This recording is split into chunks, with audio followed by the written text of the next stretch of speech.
पाकिस्तान एक महीने के लिए संयुक्त राष्ट्र सुरक्षा परिषद का अध्यक्ष चुना गया है। अध्यक्ष बनते ही पाकिस्तान ने अपना चरित्र भी दिखाना शुरू कर दिया है।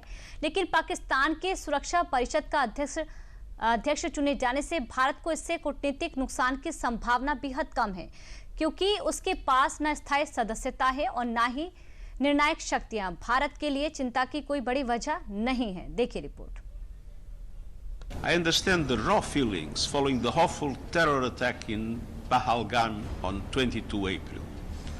I once again strongly condemn that attack and extend my condolences to the families of the victims.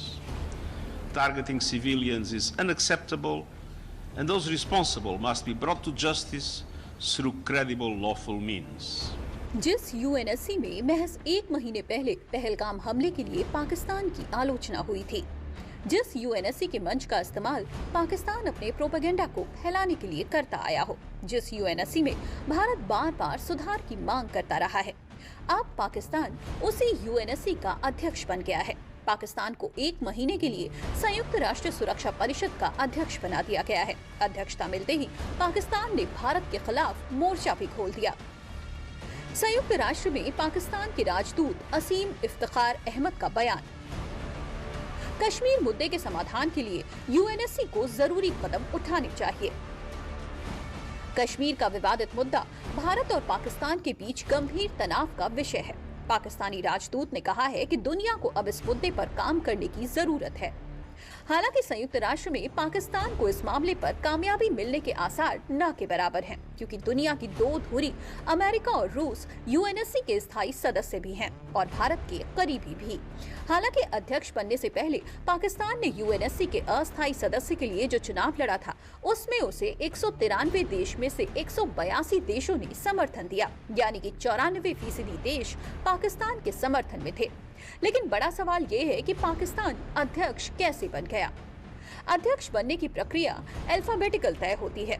अध्यक्षता इसके 15 सदस्य देशों के बीच मासिक रूप से बदलती रहती है।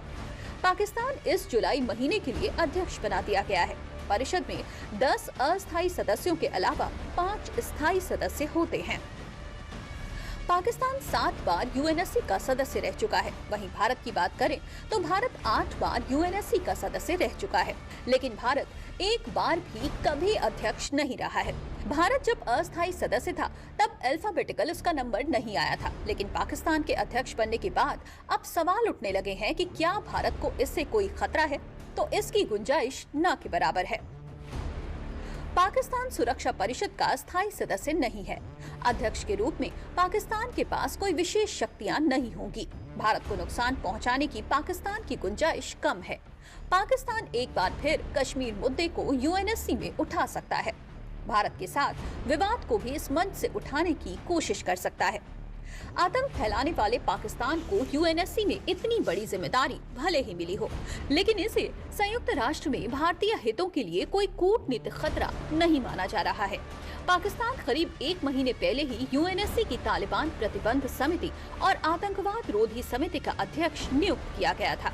ये दोनों समितियां अंतर्राष्ट्रीय स्तर पर आतंकवादी गतिविधियों में लिप्त व्यक्तियों के खिलाफ प्रतिबंध लगाने का फैसला करती हैं। लेकिन हैरान करने वाली बात यह है कि इन दोनों आतंकवाद विरोधी समितियों में उसके सबसे बड़े स्टेट स्पॉन्सर पाकिस्तान को ही ये जिम्मेदारी मिल गई है। ऐसे में सुरक्षा परिषद के अध्यक्ष बने पाकिस्तान से कोई उम्मीद भी बेमानी होगी। हालांकि एक बात तय है कि इस महीने में पाकिस्तान कोई ऐसा एजेंडा तो नहीं सेट कर सकता जिससे भारत को कोई बहुत बड़ा नुकसान हो।